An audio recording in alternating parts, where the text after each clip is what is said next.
Welcome to This Explainer. Today, we're jumping right into one of the most incredible and, frankly, polarizing financial stories of the modern era. We're talking about the rise, the monumental fall, and the highly unusual resurrection of Jordan Belfort. We're going to explore exactly how a man built an absolute fortune by selling dreams, lost everything when the law finally caught up with him, and then somehow managed to profit all over again. Okay, let's dive into this. On one hand, we have the stark, undeniable reality of Belfort's actions: worthless stocks, millions of stolen dollars, and entirely destroyed families. But on the other hand, well, Hollywood eventually turned him into a legend. There is this massive, really uncomfortable gap between the horrific financial devastation he actually caused and the pop culture mythology that glorifies him today. To understand how he got here, and honestly why people still want to be him, we have to look at where it all started. Section 1. The Making of a Hustler. Born in a working-class neighborhood in Queens, New York, back in 1962, Jordan Belfort learned super early on that having money wasn't just optional, it was strictly for survival. I mean, picture this. While other teenagers were just hanging out, enjoying their summer, he was out hustling Italian ice on the beach and ended up making around $20,000. Moving into the 1980s, he launches a door-to-door meat and seafood business. Zero experience, absolutely no backup plan. Sales exploded at first, but then came spoiled inventory, total logistical disasters, and eventually bankruptcy. But here's the thing. That failure was actually a masterclass. It taught him his most valuable skill: how to control a person's attention and sell.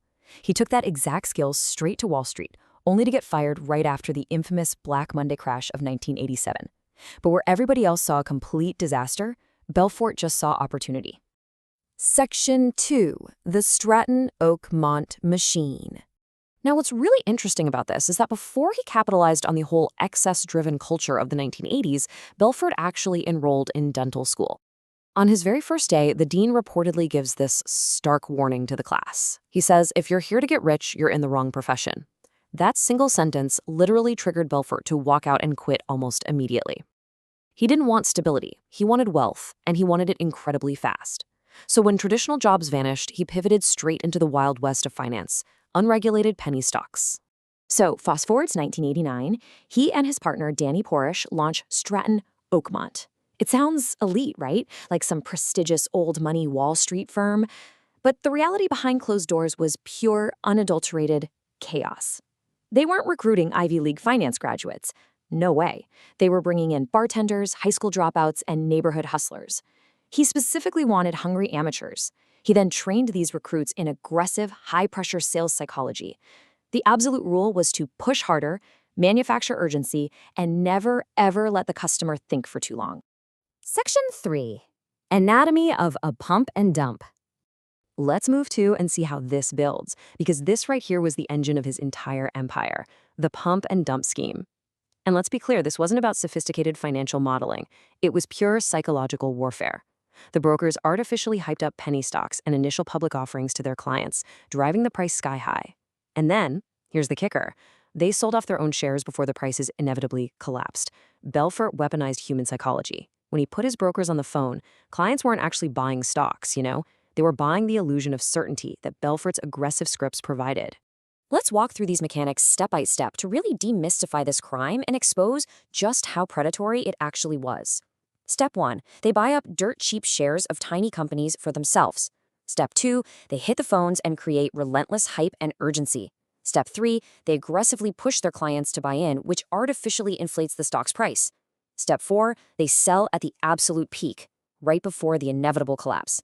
And this is where the sheer devastation hits. Every single dollar of staggering wealth generated for Belfort's inner circle was literally a dollar stolen from a regular person's savings on the other end of the line. Section 4. An empire of ethical failures. The ethical void at the center of this company is just staggering. We aren't just talking about bending a few financial loopholes here. We're talking about a complete, top-to-bottom, moral collapse. It was a corporate culture fueled by rampant drug abuse and the active, celebrated public humiliation of their own employees. As their paranoia inevitably grew, millions of dollars were secretly hidden offshore through complex shell companies just to dodge investigators. And this reckless arrogance completely bled into his personal life, too. Against dire, explicit warnings, Belfort insisted on sailing his massive luxury yacht straight into dangerous weather, and the yacht actually sank. He survived, but man, it was a perfect metaphor for the absolute lack of judgment that was steering his life and his business. Finally, the law caught up. In 1996, the entire empire collapsed. Federal investigators had been watching for a while, client complaints had piled up to the ceiling, and suspicious wire transfers raised massive red flags. But notice the incredible irony of his downfall. That absolute ride-or-die loyalty he demanded from his handpicked hustlers, it evaporated the exact moment federal agents stepped into the room. People started cooperating instantly, friends became witnesses, his own employees wore wires. The grand illusion of invincibility vanished overnight in a single federal raid. So the crucial point is, Belfort was facing decades in federal prison for the massive financial devastation he caused. But he negotiated, he cooperated with investigators, and provided damning information on the very same people he had trained. And in the end, it all came down to a shocking number: 22. Just 22 months in prison. While his sentence was frankly a slap on the wrist, the damage done to regular, everyday people was permanent. I want you to really think about that. Losing your entire retirement security simply because you trusted a confident voice on the telephone. People lost their life savings, they lost their families' futures, and to this day, millions of dollars remain completely unpaid. For the people on the receiving end of those high-pressure calls, the punishment didn't even come close to matching the real human cost. Section 5. The uncomfortable Hollywood truth. Now, prison really should have been the end of Jordan Belfort's story, right? But shockingly, it wasn't a punishment for him at all. It was essentially a global rebranding opportunity. After his release, he writes a memoir. Hollywood takes notice, and suddenly we get The Wolf of Wall Street, starring Leonardo DiCaprio and directed by Martin Scorsese. It becomes a massive global blockbuster.